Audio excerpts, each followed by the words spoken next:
What's up, besties? Your Resaidian movie god is back to spill the tea on a brand new series. We open on our main girl, Su Beiji, and the situation is bleak. Her system literally tells her she's about to die, but instead of panicking, she's in full glam mode. Her logic is flawless. If you're gonna go out looking like a 10. It's giving main character energy from the jump. And how did she get here? We get a flashback. She blames the system, which is in the form of a dog she tried to save. She was supposed to be living her best life in the Maldives. Instead, she sees this poor dog drowning and has a total hero moment. Despite not being able to swim, she jumps in to save it. Big yikes. She wakes up in this dreamy afterlife space, still complaining that she died for a dog. The regret is real, you guys, but plot twist. The dog she saved is actually a system that offers her a deal. It's a classic transmigrator setup. The mission is to romance a target within 3 years. If she succeeds, she gets to stay in that world and live a life of luxury. Obviously, she says yes immediately. Flash forward to 3 years later, and we get the biggest plot twist ever. The system admits it messed up. They've been targeting the wrong guy this whole TM. The real target isn't the male lead Lu Wen, it's the story's main villain, Fu Lu. Do can just feel her entire world crashing down. Su Beiji goes on an epic rant. For 3 years, she's been the perfect, obedient girlfriend to Lu Wen. She did everything he asked without question. She says even the neighbor's dog wasn't as loyal as she was. And now the system is telling her it was all for nothing. The frustration is so relatable. She's totally given up, just wishing she'd never saved the system in the first place. She's ready to just accept her fate, but the system begs her to try romancing the real target, Fu Lu. There's only 1 day left on her 3-year timeline, so the stakes are sky high. To make it possible, the system changes the rules. Now, just a kiss with Fu Lu will extend her life by a week. This is the lifeline she needed. The rewards get bigger from there. A whole month for getting intimate, and a year for marriage. With her survival instincts kicking in, she agrees to try. We cut to her extravagant birthday party, and we meet Lu Wen, her soon-to-be ex. He's complaining about how much money she spends, calling her spoiled. The audacity is off the charts. He even says he'll have to teach her a lesson. Bro, you're at her party that her money paid for. Read the room. Su Beiji overhears everything, and she is fuming. She plans to teach Haim a lesson he won't forget. The comeback is loading. Her dad comes over, being super sweet and worrying about her high heels. He wants to introduce her, and Lu Wen to an important guest. But Lu Wen, overflowing with arrogance, completely disrespects the senior guest. He acts like he's above networking, which is a major red flag. That's the final straw for Su Beiji. She dramatically stumbles and splashes her entire glass of wine on Haim. The guests are shook. She drops the act immediately, saying she's perfectly stable and meant to spill it. She calls Haim out for disrespecting her elders, establishing her new assertive persona. Lu Wen is stunned. He whines about his expensive custom-made suit, completely missing the point. His entitlement is showing big TM, and our girl claps back instantly. She reminds Haim that his custom suit was paid for with her money. Then she hits Haim with the receipt bit, and demands he pay her back. Lu Wen is speechless, his ego completely shattered. He can't believe she's serious, accusing her of playing games to get his attention. She delivers the most iconic line, saying she didn't just stumble. She fell and knocked some sense into her brain. Now that her mind is clear, she sees Haim for what he is. Just totally lame. He warns her not to regret this, but she's already moved on. Right on cue, the system reminds her that her real target is watching this whole mess go down. It's TM to make her move, and this is where it gets epic. She announces to the whole party that she likes someone else now. She points directly at a stunned Fu Lu, the villain in a wheelchair. Just when you thought you knew the game, our girl flybys the entire chessboard and picks a new king. And let's be real, she immediately clocks that Fu Lu is a major upgrade in the looks department. A girl with taste. She walks right up to Haim and boldly declares, "Mr. Fu, I'm here to love you." The absolute confidence is iconic. Fu Lu is understandably confused and asks if she even knows what she's saying. She just doubles down with the cheesiest love confessions ever. He asks her why, and she gives the ultimate romantic answer. Love doesn't need a reason. Do can tell she's just making it up. But it sounds good. The party guests are losing their minds over this drama. Meanwhile, Lu Wen completely loses his cool. His fragile ego is so bruised that he starts hurling the nastiest insults at Fu Lu. bringing up his tragic past and calling Hyam an illegitimate son. He then pathetically tells her not to come crawling back to Hyam, as if she ever would after that display. Soo Bae-ji is disgusted. She can't believe how low Lu Wen would stoop, using someone's trauma to attack them. She wants Hyam gone, like yesterday. She goes into full boss mode, yelling for security to kick Hyam out of her party for causing a scene. And to really sweeten the deal, she offers to double the salary of the first person who throws Hyam out. Now that's how you get things done. But she's not done. She remembers all the expensive gifts she bought Hyam and Dekai dies to reclaim her property. Her dad tries to stop her, but she's on a mission. The guests immediately assume she's just using Fulu to make Lu Wen jealous, and Fulu he himself sadly believes it. His internal monologue is heartbreaking. He thinks there's no way she could actually like Hyam and that he's just a tool in her game, but Soo Bae-ji isn't going after Lu Wen. She stops the security guards and demands the keys to the car she bought Hyam. Queen of financial independence. She even calls for her accountant to come over with a calculator. Don't know it's serious when the spreadsheets are involved. She declares that his clothes, watch, and shoes were all bought by her. She orders security to strike Hyam down and sell everything online. This is savage and I am here for it. And the grand finale of Lu Wen's public humiliation has arrived. As security starts repossessing his clothes, his ego is in shreds. But our girl has zero TM for the ex. She pivots right back to her new target, Fulu, and skybes straight to the final boss level question. Fulu, who is not used to this chaos, is taken aback. He gives her a serious warning that he's not some boy toy like Lu Wen, and her actions have consequences. But Soo Bae-ji is all in, insisting her feelings are the real deal. He's still not convinced, laying down the law one more TM, that she needs to be serious about her words. Meanwhile, Fulu's younger brother, Fu Mingsheng, is watching this with pure panic. He spills the tea that his brother does not play when it comes to women. The last girl who tried this apparently ended up mining coal in Siberia. The villain lore is strong with this one. And then, to seal the deal, she just goes for it. She lands a kiss, and boom. The system confirms her lifespan has been extended by a week. She is literally brought back to life and is so hyped. But then her big brain kicks in, realizing kissing alone is way too slow to guarantee survival. So she comes up with a master plan to fast-track her mission. She straight up proposes marriage, asking if getting a certificate tomorrow would count as taking responsibility. She launches into a full-blown PowerPoint presentation on the benefits of marrying her. She's the sole heiress, she's gorgeous, and it's a major power move for business. It gets even wilder. She starts talking about their future marital duties with zero filter. She even says she would be cool with an open relations hi-bye. If he has other interests, she is down bad for that life extension. At this point, her dad has seen enough. He's so embarrassed he literally drags her away, claiming she has a fever, but our girl is persistent, yelling back that her marriage proposal is legit and that he better remember it. And this is where Fulu's tough exterior starts to crack. He asks his brother the most vulnerable question, wondering if someone like Soo Bae-ji could actually like Hyam. It's the first TM we see his deep insecurity. He decided that even if it's just a game to her, he's willing to play along for a while. Upstairs, her dad is convinced she's had a total breakdown and is on the phone with her doctor. But Soo Bae-ji is calm, cool, and collected. She confirms that yes, she was 100% serious about proposing to Fulu. Her dad can't keep up with the backlash. Just yesterday she was all about Lu Wen, who she now finds disgusting. He admits he never liked the guy anyway but warns her that marriage is a huge deal and she should think carefully about choosing Fulu. Soo Bae-ji isn't listening.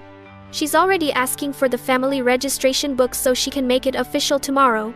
Her dad playfully high-dives it to slow her down. Later, her system is hyping her up for being so bold.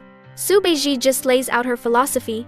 When it's a choice between her dignity and her life wins every TM. Then she discovers another crime. Lu Wen, the freeloader, has been drinking her private collection of expensive wine. Now it's personal, and she heads out to settle the score. Meanwhile, Fulu is also on his way to meet Lu Wen. His brother is worried it's a setup after the public humiliation, but he then hypes his brother up, saying that whole crew is no match for him. This definitely hints that Fulu is hiding some serious skills. At the bar, Lu Wen's crew of clowns immediately swarms Fulu. Led by Li Ji, they start mocking Hyam relentlessly. They bring up his traumatic kidnapping and make fun of his physical disability. They are just a bunch of pathetic bullies. They even make disgusting jokes about his abilities as a man, which is a new low. But they push it too far. The moment Li Ji touches him, Fulu's demeanor shifts completely. He snaps, going into full defense mode. He then calmly explains that his past trauma gives him a bit of a stress reaction. It's a low-key threat, and it is chilling. They back off, calling him a psycho. And the delusion is real, because they still think Su Beiji is going to come crawling back to Lu Wen to apologize. Lu Wen tries to play it cool, acting like he's better off without her. But his friends are on damage control, reassuring him that she'll be back. Then they turn their attention to Fulu, telling him not to get any ideas. They claim Su Beiji's love for Lu Wen is deep, and she's just messing with him for fun. And this is where we get the tea on how toxic their past was.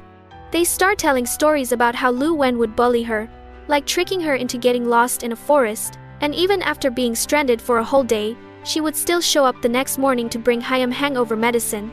She was a total doormat. They add that she even kept a whole notebook dedicated to his habits and brought him breakfast daily. They can't believe she died today, and they blame Fulu for it. Feeling bold, Li Ji tries to apologize to Fulu and force him to drink. But Fulu hits him with the coldest line, basically asking who he thinks he is. Just then, plot twist. Fu Mingsheng gets a text that Su Beiji's car has arrived. She's here. She finds Fu Mingsheng first, who tells her Lu Wen's crew dragged his brother here knowing he just had surgery and isn't well. Su Beiji immediately realizes it's a trap. She knows Lu Wen is vengeful, and this is his payback. The protective girlfriend mode is activated. Inside Ye, Li Ji is still trying to force Fulu to drink, threatening that he won't leave the bar unless he does. As they try to force the glass on him, Su Beiji makes her grand entrance, smashing a bottle over Li Ji's head. Fulu immediately switches into damsel in distress mode, looking weak and calling her name. His brother is shook, wondering why he's suddenly acting so fragile. The delusion from Lu Wen is next level. He really thinks she's there for him, asking if she came to apologize or bring his hangover medicine like the old days. Her response is to pour an entire bottle of wine on his head. She asks who the hell he thinks he is, and when he threatens her, she literally says, "Who cares?" This is her moment. She declares she's there to get her money back. The card, the wine, and yes, Fulu. He's her person now. She finishes by asking him what right he has to touch her things, and more importantly, her person. It's a total shutdown. Fulu, seeing his cue, leans into the act. He weakly defends Lu Wen, saying he probably didn't know he was sick. This man deserves an Oscar. Fu Mingsheng gets it now. This isn't weakness, it's a strategy. His brother is a genius. The act works perfectly. As Su Beiji sees Fulu's red eyes and declares Lu Wen is dead to her, she immediately turns her rage back to Li Ji, confirming he was the one who forced the drinks on Lu Wen's orders. She then gives him the same wine to the head treatment. Lu Wen is in disbelief. This is not the girl he knew. And she agrees, it's TM to settle the bill. She lays it out. The wine he drank costs a fortune. He needs to drink the rest, pay her back for a new bottle, or she'll have him arrested for theft. He tries his old man violation tactics, crying about his stomach issues and how she used to bring him medicine. It's so pathetic. She plays along, calling for the medicine. Lu Wen gets a smug look, thinking he's won her back. But she walks right past him and gives the medicine to Fulu. He can't handle the rejection and lashes out, claiming she used to beg him to use her money. She just adds the cost of the medicine to his ever-growing tab. Finally broken, he asks the question, "Don't you love me anymore?" The ultimate role reversal is complete, and now it's Fulu's turn to play. He clutches his leg in fake pain, asking his brother for his painkillers. His brother is confused because there are no painkillers, he's totally faking. But Su Beiji falls for it hook, line, and sinker, rushing over to him in a panic. Fulu fully commits to the damsel in distress role. He tells her he can wait if she still has things to say to Lu Wen, laying the guilt on thick. His brother is our stand-in for the audience, completely losing it and wondering if an alien has possessed his brother's body. But Su Beiji is eating it up. She tells him she has nothing more to say to Lu Wen and that it's TM to go, taking complete charge. She delivers one last savage parting shot to Lu Wen, saying the only reason he's not eating broken glass is because her man's leg hurts. She even points out the ties she bought him, and warns that if she sees it again, she'll use it to literally strangle him. Finally, she lays down the law. Fulu is her person now, And if anyone messes with Hyam, they'll have to answer to her. Outside Dai, she leaves Hyam to handle business. And Fu Mingsheng roasts his brother for looking like a little Kaidi waiting to be picked up. The power dynamic has completely fly biped. Meanwhile, Lu Wen's crew are absolutely baffled by Su Beiji's sudden backbone. But then they cross a major line, getting disgusting and talking about drugging her and sending her to Lu Wen's bed. Huge mistake. Fu Lu overhears everything. The weak act vanishes instantly. The villain is back, and we finally see the truth. He's not weak at all. He single-handedly dismantles the entire crew, who are shocked that the Cry Bipple can even stand. He leaves them with a bone-chilling warning. If he ever hears them speak about Su Beiji like that again, their fate will be much, much worse. He has the mess cleaned up just as Su Beiji returns, totally oblivious. She's all smiles and asks for a reward for defending Hyam earlier. Her reward is another kiss. Of course. Got to rack up those life points. She then plays the classic, "I'm a little drunk. Can you drive me home" card. The system confirms another 7 days, but she feels it's too slow and needs a new strategy. Fu Lu, of course, agrees to take her home. In the car, she drops the most audacious lie, claiming a fortune teller told her she has skin hunger that only flares up around her soulmate. Fu Mingsheng isn't buying it, but when she asks Fu Lu if he does, he just says, "I believe you." He is so into this game. She's ecstatic. She realizes he's not a scary villain at all, just a cutie who needs affection. When they get to her house, she gives Hyam a goodnight kiss. Fu Mingsheng is scandalized, but Fu Lu shuts Hyam down with a look. He is clearly enjoying this. The second she's gone, he's back to business. He gives a cold order to completely destroy the Li family for what they did. Then he gives his most important task. Fu Mingsheng braces himself for a complex mission, but Fu Lu just wants him to install a soundproof privacy divider in the car.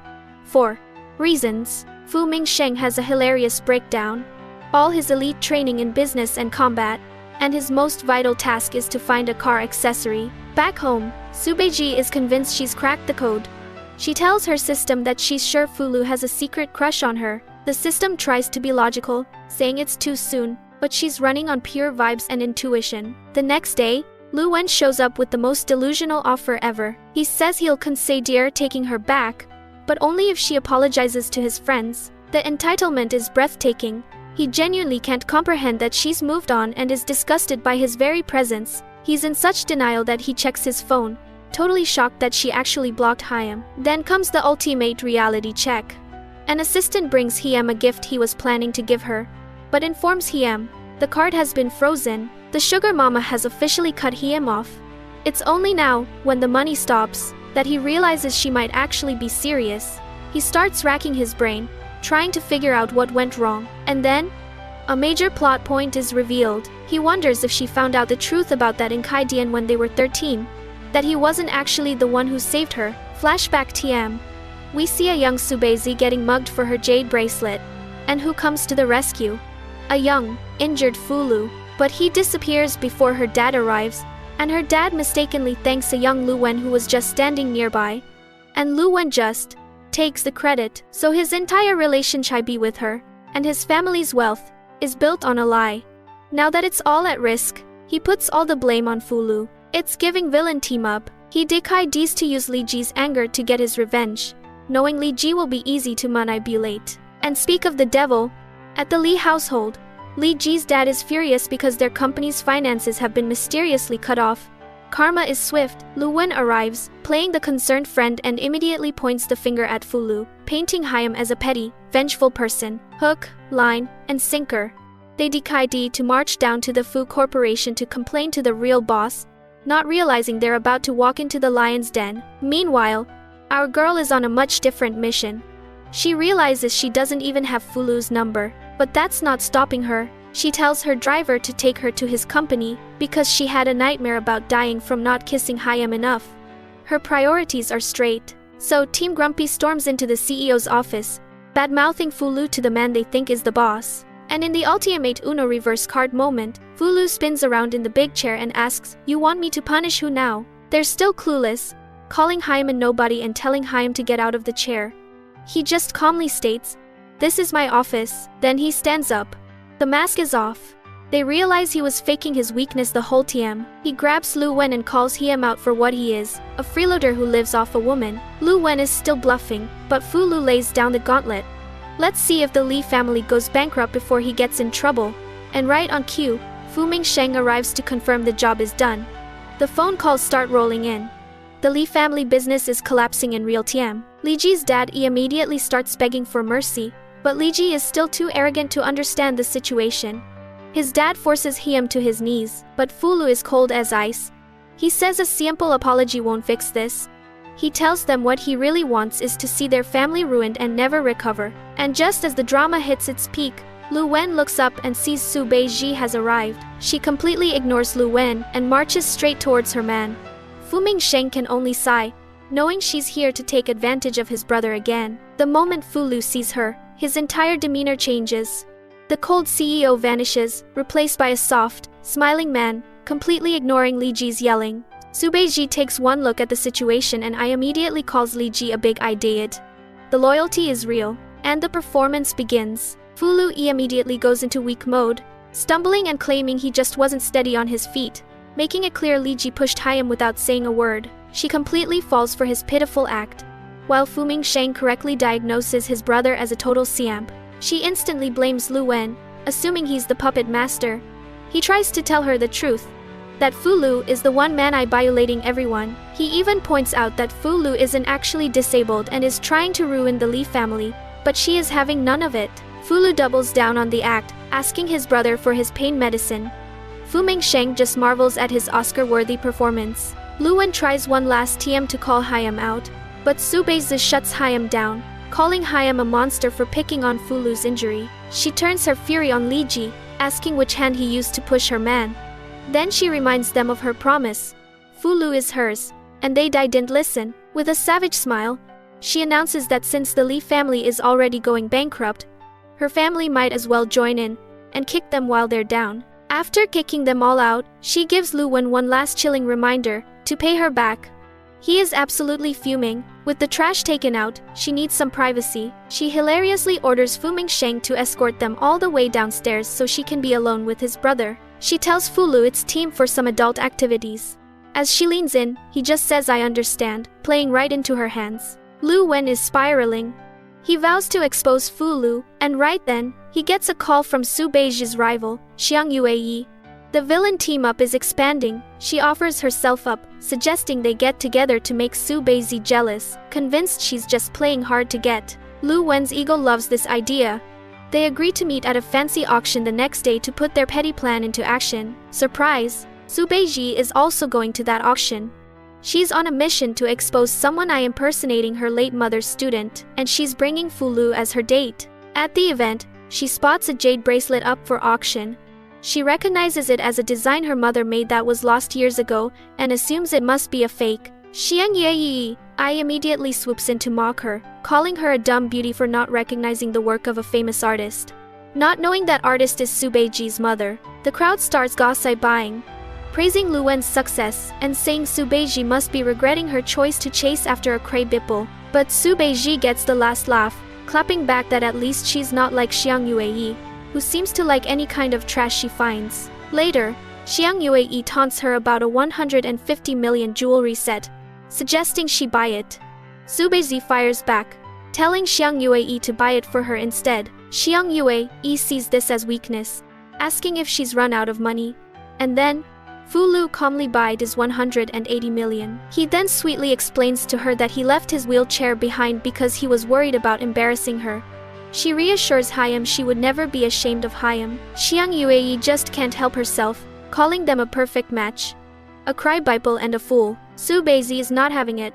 She tells her to shut her mouth and questions if her family ever taught her any manners. While Fu Lu calms her down, Lu Wen watches from the sidelines, seething. He's having flashbacks to when she used to protect him that fiercely. The auctioneer finalizes the sale, and Lu Wen immediately starts trash-talking, assuming Fu Lu can't afford it and that our girl is paying. But this time, she's got backup. Fu Mingsheng steps in with a savage reply, and Su Beiji follows up, asking if he thinks every man is a freeloader like him. Now for the main event. The auctioneer introduces the final piece, a lost work from the artist Bei Meng. and invites Xiang Yue to present it. She gets on stage and claims Bei Meng was her teacher, using the opportunity to promote her own work and act charitable. The audacity is off the charts. Fu Lu recognizes the bracelet and looks completely stunned. Meanwhile, Xiang Yue is just making up lies, claiming the artist entrusted it to her personally. She then takes a direct shot at Su Beizhi, saying she's not like those other girls who only know how to waste money. That's her cue. Su Beizhi interrupts, drops the microphone and says, "That bracelet is a fake." Xiang Yue tries to shut her down, but Su Beizhi hits her with the facts. The real bracelet was lost years ago, and Bei Meng never had any students. When asked for proof, she delivers the ultimate plot twist. "I know this because I am Bei Meng's biological daughter." She explains the bracelet was a gift from her mom that she lost when she was 13. The entire room is stunned silent. Xiang Yue, I immediately start spinning, accusing Su Beizhi of being crazy and jealous that Lu Wen is with her now. The crowd starts whispering, and Lu Wen, in his infinite delusion, actually believes this whole public drama is just to get his attention. Facing pressure, Su Beizhi says of course she has proof and pulls up an old photo on her phone, showing her and her mom wearing the bracelet. The crowd is shocked by the resemblance. But Xiang Yue, I immediately claims the photo is photoshopped to frame her. Now for the tea. Lu Wen knows the photo is real. He remembers seeing the bracelet before she lost it. But he dies to stay silent. He wants to wait until she's totally desperate so he can swoop in, be the hero, and win her back. The man-eye violation is next level, as Su Beizhi gets cornered by the auction manager, who points out the contradictions in her story. Xiang Yue gets cocky. She tells Su Beizhi to get on her knees and apologize, and maybe, just maybe she'll consider forgiving her. But Su Beizhi is not about to let this girl win. She calmly asks whose side a photo was her only piece of evidence. And then she pulls out the ultimate receipt, her official household registration book, proving her AI identity beyond a doubt. She challenges Xiang Yue to get it verified, basically calling her bluff in front of everyone. Xiang Yue is cornered and starts grasping at straws. She tries to argue that even if Su Beizhi is the daughter, it doesn't mean the bracelet on stage is fake. And just when she's backed into a corner, her man steps up. A calm voice says she can prove it, and then he walks right up and places the real bracelet in her hands. He had it this entire TM. She's completely stunned and asks how he has it, but he just tells her to prove her point first. The man is always one step ahead. Now with the real bracelet in hand, she turns back to Xiang Yue and declares that this one is real, making the other one a fake. Xiang Yue tries one last pathetic bluff. So Su Beizhi turns the tables and demands that she prove her bracelet is the real one. She finally cracks and admits she's not the student, but then spins another lie about buying it from a collector, trying to make Su Beizhi's look fake. But Fu Lu is here with the final nail in the coffin. He reveals that the artist would carve the initials BZ into her works. All they have to do is check. Su Beizhi is absolutely eating this up. She taunts Xiang Yue, asking whose bracelet they should check first, before confidently offering up her own. And there it is, the BZ initials. The crowd immediately realizes it stands for Beizhi, and that Xiang Yue is a complete fraud. With the crowd on her side, she has Fu Mingsheng bring over the fake and puts Xiang Yue on blast one last TM. It is a complete and total victory, but with the drama over, her mind is spinning. She knows she lost that bracelet in the water, so how on earth did Fu Lu have it? Right on cue, her system pops in to congratulate her. She's successfully captured Fu Lu's heart. Mission complete. And then the system drops the biggest plot twist of all. The person who saved her from drowning years ago wasn't Lu Wen. It was Fu Lu. Suddenly everything clicks into place. He's been her hero all along. And Lu Wen has been lying to her for years, taking all the credit. Later, she confronts Hyam directly. She has to know for sure. Was it you who saved me? He quietly admits it. She's exasperated, asking why he kept it a secret and let her waste years on Lu Wen. His answer is heartbreaking. He simply thought she didn't care. She immediately promises to make it up to Hyam and take responsibility for Hyam from now on. She goes in for a kiss, but he just gets up and walks away, telling his brother to give them some privacy. The mood shifts completely, but while our main couple is having a moment, the villains are busy plotting their revenge. Fresh off her public humiliation, Xiang Yue proposes an alliance with Lu Wen, preying on his bruised ego. She reveals she knows about his plan to sabotage the Su family's business and offers to help Hyam. She'll give Hyam the money to destroy the Su family, and in return, he'll help her take control of her own family's company. The deal is struck. Meanwhile, Su Beiji's dad gets a call about Luwen's corporate attack, but DK dies to hide it from her to protect her. But Luwen is waiting for Hyam outside Ye, gloating that he's about to destroy the family that built Hyam up. Her dad warns Hyam that pride comes before a fall, but Luwen is too arrogant to listen. He reveals his disgusting plan, convinced that once the family is broke, Fu Lu will leave her, and she'll come crawling back to Hyam. Her dad tells Hyam he'll never be worthy of his daughter because he values money more than her. This is where he becomes pure evil. He says he'll keep her as a mistress and disgustingly puts a price on her for a night. He is actual scum. That's the final straw. Her dad slaps Hyam hard across the face. Luwen's true, violent nature is about to come out, and Xing Yi just pours gasoline on the fire, telling the dad he'd better suck up to Luwen because his daughter's about to be worthless. Luwen doubles down on the filth, threatening to sell Su Beijia to a brothel if her dad doesn't back off. This guy has officially lost it. But speak of the devil and he shall appear. Or in this case, the hero. Fu Lu steps out from the shadows, having heard every last word. Meanwhile, our girl gets a low battery warning from her system. Her life's literally draining away, and she needs a recharge from Fu Lu. Stat. She's anxiously trying to reach Hyam but he's not picking up, so she asks her system for his location. GPS tracking your man. It's giving smart. Back to the drama. Fu Lu has Luwen's dad's crony held back, who's still yelling threats about some big project. Luwen, ever the coward, screams from a distance, promising to bring down both Fu Lu and the entire Su family. And just like that, the queen arrives. Su Beiji walks in and asks Luwen to elaborate on his big, bad plans. Her dad is surprised to see her, but she's not here for the drama. She says she's just here to take her man home. The ultimate flex. I immediately goes to his Sadie, and he plays up his leg injury, leaning on her for support. He knows how to play the game. She starts fussing over Hyam like a protective girlfriend, asking where Fu Mingsheng is and why he is not taking care of his brother. Xiang Yueyi, who can't read the room, makes another snarky comment about Su Beijia's relentless pursuit of men. Our girl delivers a legendary clapback. She says she'd rather chase the man she loves than chase after garbage, looking right at Luwen. Luwen gets defensive, and she just plays it off like, "Whose side I was talking about you? Unless you think I was." Just then, a bunch of suits walk in and start hyping up Luwen, congratulating Hyam on securing the big Dongzhou project. With the trash taken out, Su Beiji remembers her mission, so she pulls Fu Lu in for a kiss. Right in the my-diddle of the lobby, Fu Lu is completely frozen. The man did not see that coming. After her power-up, she grabs his hand and says let's go.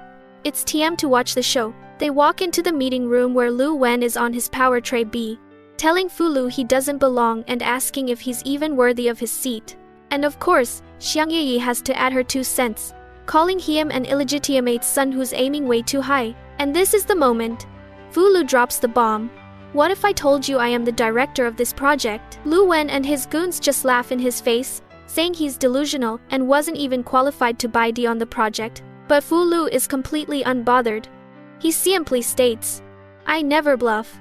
The confidence is everything." So Lu Wen calls the project's vice president to report the I imposter, smugly telling Fu Lu that this TM, not even Su Beiji can save Hyam. And then the VP walks in, walks right past Lu Wen, and respectfully greets Fu Lu as President Fu. The look on everyone's face is priceless, but the VP isn't having it. He tells Lu Wen that if he keeps disrespecting the real boss, the conversation is over. Lu Wen's entire world comes crashing down. He just can't comprehend how he keeps losing to Fu Lu. Fu Lu, enjoying every second, calmly turns the tables and asks Lu Wen again, "So where do you think I should sit?" The pathetic groveling begins immediately.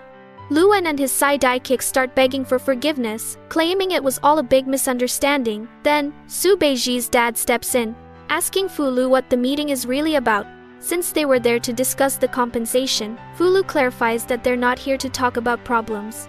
They're here for the final project acceptance. Lu Wen's ally objects, bringing up the lie that the Su family's materials were faulty, which means this is the moment he realizes his scheme is about to fail. Even the system is getting anxious, but Su Beiji is completely calm.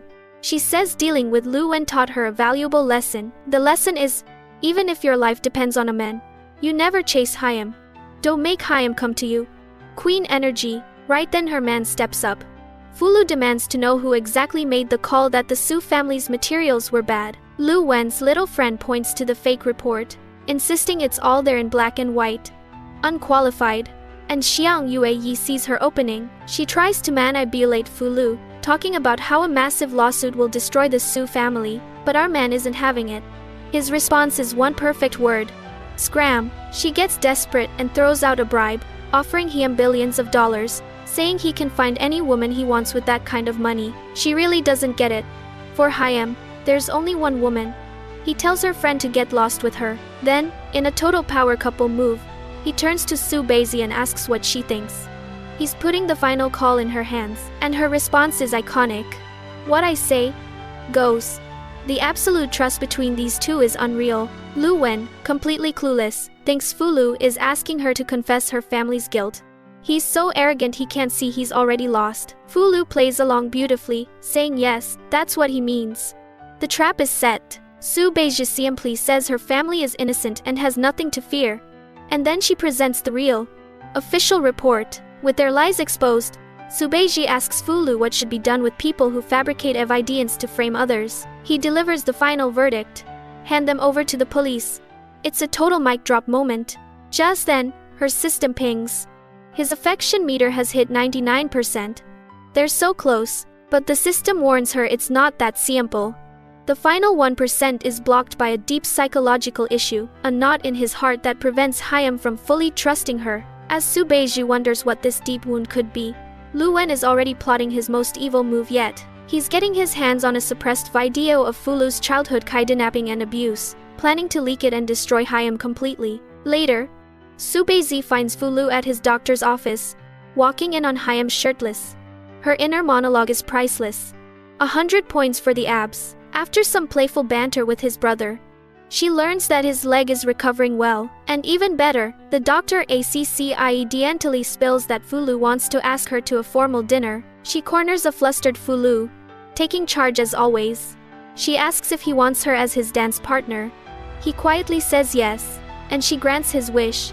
Approved. At the gala, everyone is buzzing about Fulu's success, but Lu Wen is lurking, ready to execute his plan. He confronts Fulu and starts his psychological attack, cruelly asking what it was like to be kidnapped as a child. Fulu tries to handle Hyam privately, but Lu Wen isn't done. He taunts Hyam, saying he wants Hyam to die. And then, the lights dim. On the main screen, the horrific video begins to play for everyone to see. The crowd is horrified, whispering about the rumors they'd heard. They're watching a young Fulu being treated like an animal. Eating off the floor, Fulu is completely shattered. His deepest trauma, his darkest secret, is now public entertainment. He panics, thinking Su Beizi will see Hyam as dirty and broken. Lu Wen gloats over his victory, telling everyone to look at the powerful president Fu, who once had a taste of being an animal. But he doesn't get to gloat for long because Su Beizi walks right up and slaps Hyam clean across the face. The sound is so satisfying, and then she just verbally obliterates Hyam. She calls Hyam incompetent for losing when he had every advantage, and shameless for using such disgusting tactics. She turns back to a broken Fulu, gently lifts his face, and tells Hyam no matter what happens, he is her pride. This is the reassurance he needed, but the reporters are like sharks smelling blood, swarming Hyam with cruel and invasive questions about his trauma, giving Hyam no space to breathe. His doctor tries to step in, saying he needs medical attention, but Su Beizi goes full protector mode. She puts herself between Hyam and the crowd, threatening that anyone who takes another step will have to deal with the entire Su family. But in the chaos, Fulu disappears. He's locked himself in the basement, his personal prison of trauma. And then the system drops a bomb. A highest level warning. The original story's tragic ending, where he dies alone in the basement, has been triggered. Su Beizi begs the doctor to take her to Hyam, but he refuses, saying Fulu is completely out of control, self-harming, and won't recognize her. This is where we see it's no longer just a mission for her. She cries that if he dies, she can't live. Her love is real. They get to the basement, and his brother tries to stop her, telling her the last time this happened, he almost bit his own fingers off. He's terrified Fulu will hurt her. Inside Fulu is completely lost in his trauma, reliving the horrific abuse and screaming his own self-hatred. Believing he's too filthy for her to love, he even questions why she was ever kind to him, seeing it as a cruel trick because he feels so unworthy. But Soo Bae-ji breaks free and walks right into his darkness. She's not afraid. She holds Hyam, telling Hyam she's there, that she's his Susu. He starts to hurt Hyam again, trying to push her away, begging her not to see Hyam like this. But she holds on, pleading with Hyam to stop. This is the moment that changes everything. She tells Hyam that in her eyes, his past and his scars are not shameful. They are a part of Hyam, and she accepts it all. And then, the ultimate plot twist. She shows Hyam the jade bracelet. It turns out, when they were kiddies, he saved her from a similar situation. She promised Hyam back then that she would be his forever. She puts the bracelet on his wrist, telling Hyam it's his now, and so is she. She will never leave. And with that promise, his heart is finally healed. The system announces mission complete. His affection is at 100%. She finally understands. His deepest fear wasn't his trauma, but the fear that his trauma would make her abandon Hyam. Having finally found peace, Fulu collapses from emotional and physical exhaustion. The doctor says he just needs to rest now. He's safe. After the chaos dies down, our girl is in full detective mode. She corners the doctor and his brother, asking if he's a psychologist. And now the big reveal drops.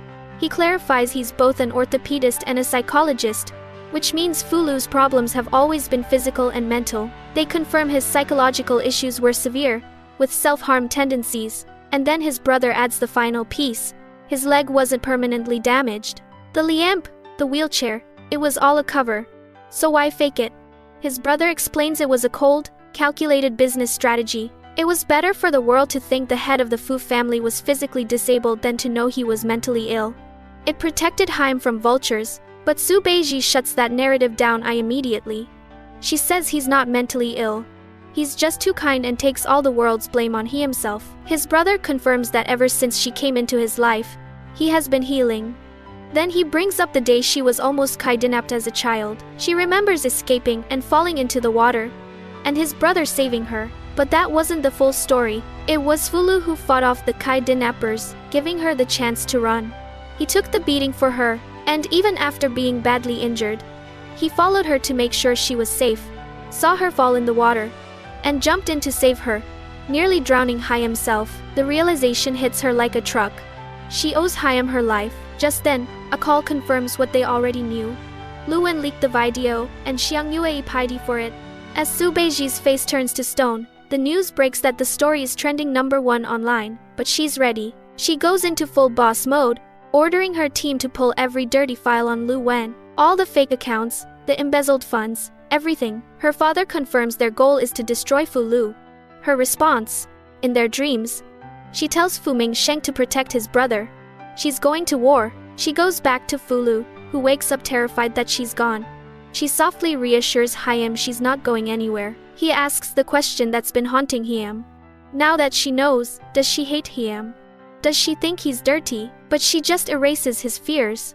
She tells him he was the victim, that it only makes her heart ache for Hyam, and that she will handle everything. He's still just staring at her, afraid that if he falls asleep, she'll disappear. She proves it's real with a kiss. As he finally sleeps, she watches over Hyam and makes a promise. This TM. It's her turn to protect Hyam. Meanwhile, the villains are celebrating. They've orchestrated protests outside Dai Fu Lu's company. Lu Wen is gloating that this is just the beginning of his revenge. And then, the queen arrives to confront them. They immediately start mocking her, assuming she's come crawling back to Lu Wen. Big mistake. She delivers an absolutely savage comeback, saying trash like Lu Wen is only good enough for someone like Xiang Yue. The burn is epic. Lu Wen just can't get it. He asks why she's still defending a man he's exposed. She looks Hyam dead in the eyes and tells Hyam he's the one who's truly disgusting, rotten to the absolute core. As he's spiraling, unable to process his defeat, the news breaks on a nearby screen. A joint press conference between the Fu and Su groups has been announced. The checkmate is coming. The press conference is on, and a reporter who is clearly on Lu Wen's payroll immediately tries to start trouble. He accuses her of holding the event just to cover up a huge scandal. I implying Fu Lu helped the Su family use cheap materials that could put lives at risk. But Su Beizi is completely unfazed by the smear campaign. She calmly promises to address every rumor and provide evidence for everything. Lu Wen, watching from afar, is dry-piping with arrogance. He tells her to get on her knees and beg Hyam. Bro, you have no idea what's coming. She just gives him a look and says we'll see who has the last laugh. The confidence is iconic. At the conference, a reporter asks the million-dollar question. Why isn't Fu Lu here? And who is she to speak for his company? And then our girl drops the bomb of the century. She's attending as his fiancée. The entire room is shook. Lu Wen absolutely loses his mind. His fragile ego is shattered. Screaming that a dirty waste like Fu Lu doesn't deserve her. A reporter asks about the leaked videos. And Su Beiji confirms they're real. But she masterfully reframes them as proof of the horrific suffering he endured as a victim. Lu Wen's PD reporter goes for the kill, using the most disgusting words to call Fu Lu trash, and asking why she'd be with someone like that. Her answer is simple, powerful, and shuts everyone up. Because I love Hyam. Mic drop.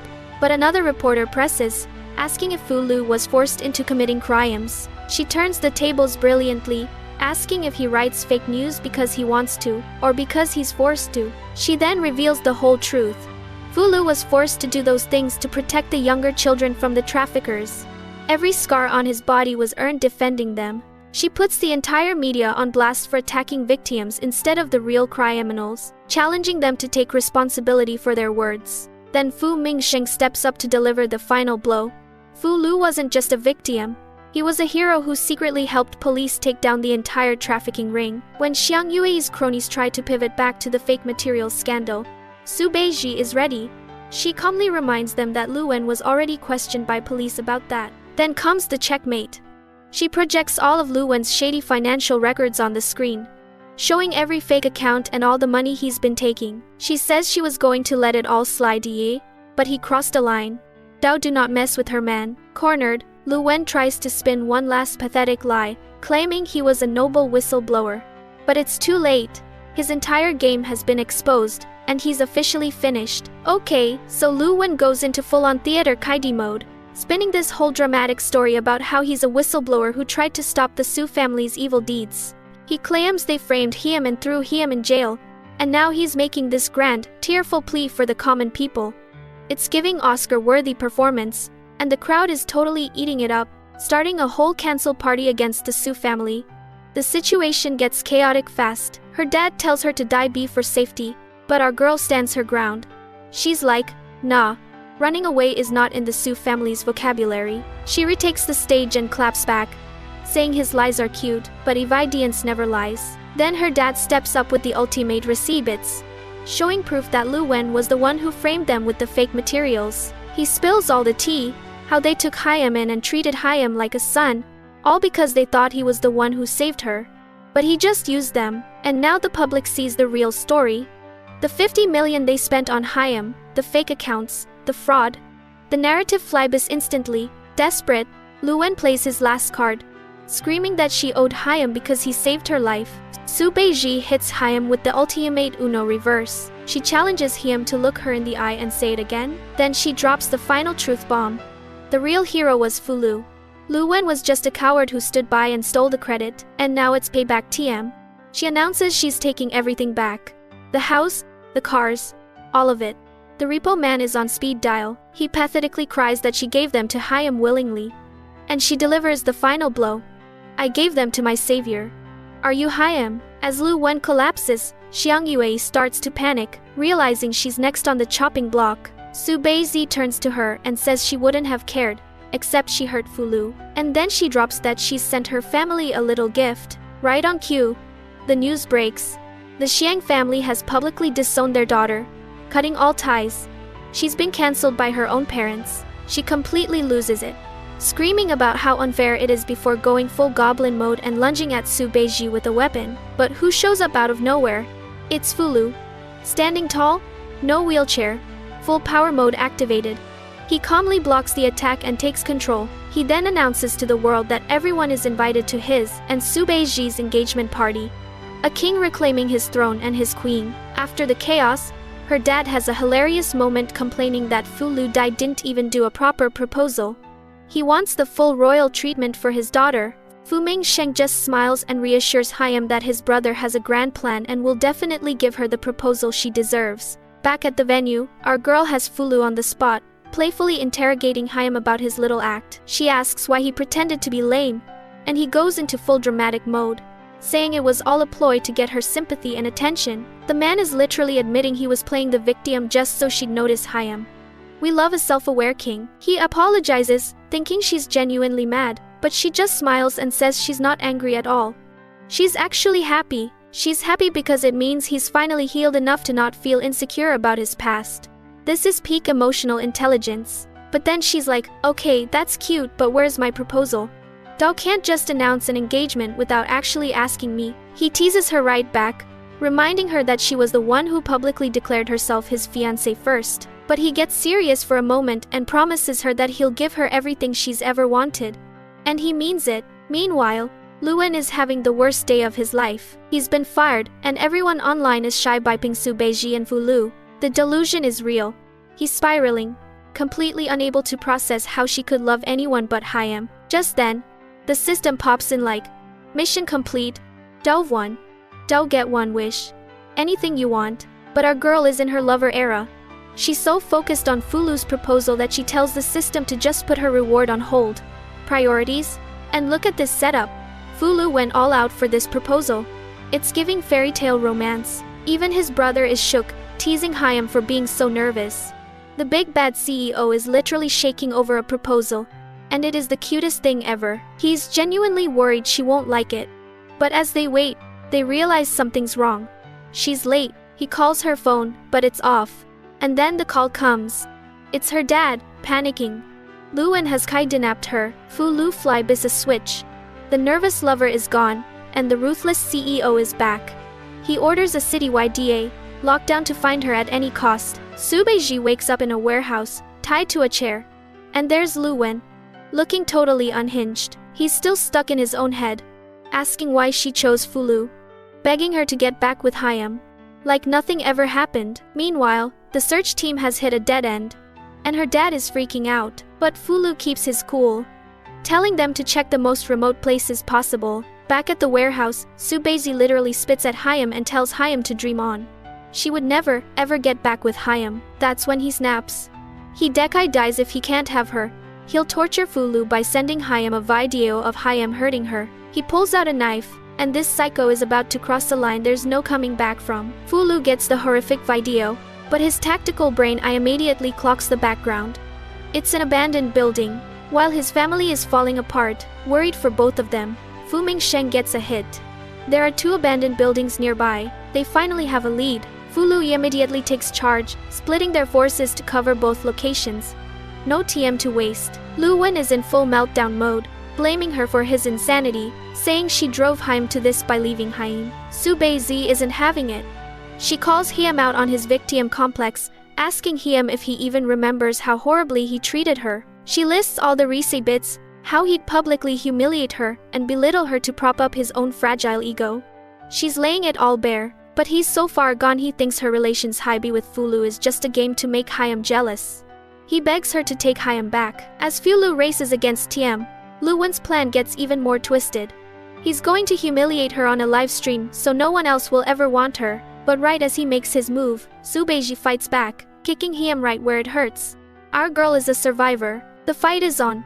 She manages to break free and get a few hits in, but he quickly overpowers her. He's furious, saying she forced his hand. Just as he's about to do the unthinkable, Fu Lu arrives, a literal knight in shining armor. Lu Wen holds a knife to her throat, and Fu Lu immediately surrenders, promising Hyam anything if he just lets her go. His demand is insane. He wants Fu Lu to break his own leg, to turn the fake Liamp into a real one. Su Beiji screams for Hyam not to do it. But without hesitation, Fu Lu picks up the rod, and he does it. He shatters his own leg to save her. The sound is horrifying. Even Lu Wen is shocked, but he presses his advantage, mocking Fu Lu. So he does it again. Lu Wen taunts her, asking if she still loves Hyam now that he's a real cray bibble. And with tears in her eyes, she says she will always love Hyam. That declaration gives Fu Lu a second wind. He tackles Lu Wen, freeing her, and they have this brief, beautiful moment of reunion. But Lu Wen isn't done. He gets up for one last attack, screaming that he's going to kill them both. The police finally storm in, but he makes one final, desperate lunge for Su Beiji, and Fulu shields her with his own body. He's stabbed. Fatally, the hero sacrifices himself for the one he loves. Everyone is in shock. Su Beiji is screaming for an ambulance, completely broken. As Lu Wen is dragged away, her dad tells Hyam he'll rot in jail for what he's done. She's begging Hyam to hold on, reminding Hyam he still owes her a real proposal. She refuses to let Hyam go. In his final moments, he just tells her not to cry. A true protector to the very end. He tells her he couldn't possibly stand by and watch her get hurt. And just like that, he's rushed into emergency surgery, leaving a devastated Su Beiji behind. At the hospital, her dad tries to comfort her, but she's completely broken, blaming herself for everything. She refuses to leave, insisting she has to be the first person he sees when he gets out. She's not moving. Even Fu Mingsheng, who is losing his only family, steps up to comfort her, calling her sister-in-law for the first time. He tells her his brother would be heartbroken to see her like this, but she just whispers that he will wake up. He has to. The physical and emotional toll is too much, and she collapses right there in the hallway. While she's out, Fu Mingsheng is barely holding it together, telling a friend that his brother is his only family and he can't lose Hyam. Inside it's a nightmare. He's in deep shock, the wound is severe, and his heart rate is plummeting. They're losing Hyam. Su Beiji wakes up screaming from a nightmare about the attack.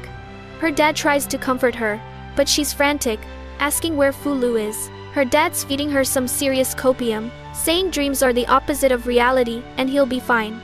But we know better. She's not having it. Still hooked up to an IV, she insists on going back to the operating room. She needs to be there. Her dad gives in, and they wait. She tells Hyam she can only breathe when she's near the OR. That's how much he means to her. Suddenly, a nurse rushes out.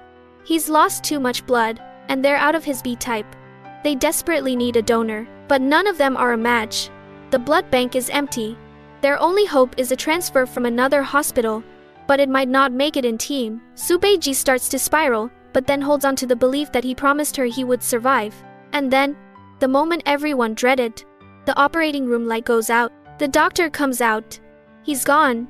They tried everything, but he lost too much blood. It's over. Fu Mingsheng completely breaks down, screaming for his brother. And Su Beiji just goes numb. Later, she wakes up in a hospital bed, desperately hoping it was all just another nightmare. But her dad delivers the final, soul-crushing blow. It's real. He's gone, and he's waiting for her in the morgue. She's in complete denial, refusing to believe it's real. She keeps saying it has to be a dream, because he promised her a proposal. But her dad has to give her the cold, hard truth. It's not a dream. He's really gone. The realization hits her like a physical blow. She says her heart feels like a piece has been biped out of it. Then her dad gives her one last gift from Hyam, the engagement ring he had been preparing. He tells her Fu Lu crafted it he himself, just for her. A promise he never got to keep. Holding the last piece of Hyam, she asks to be alone. And in that silence, a desperate plan begins to form. She calls out for the system, ready to cash in her mission reward. She wants to resurrect Fu Lu, but the system hits her with the fine print. It can't reverse death, but there is another way. A loophole. She can use all her points to activate a space ATM rewind. The cost is astronomical. It would reset everything. He wouldn't remember her, and she wouldn't remember Hyam. Their entire love story, from the chaotic beginning to the tragic end, would be erased. And without a moment's hesitation, she agrees. As long as he can live a happy, healthy life, she'll give up everything. With one last look at their memories, she makes the ultimate sacrifice, wishing Hyam peace as the timeline rewinds. And we're back where it all started. Her birthday party. But something is different. She's wearing the ring, but has no memory of it. She just feels a strange sense of familiarity, like she's worn it for a long time. Some rando comes up to flirt, but she instinctively shuts Hyam down, saying she already likes someone. When he asks who, she can't answer. Her mind has forgotten, but her heart remembers. And right on cue, Fu Lu walks in, looking like a total snack. TM stops. Without knowing why, she points to the handsome stranger and says, "That's Hyam. That's the one I like." She walks right up to Hyam, and he's immediately struck by a feeling of intense deja vu. Asking if they've met, this TM, her bold proposition isn't a strategy. It's just pure, unexplained instinct. And he feels it too. He asks again, have we met? And she gives the perfect answer. Maybe in a past life, fated to love each other, no matter what TM line.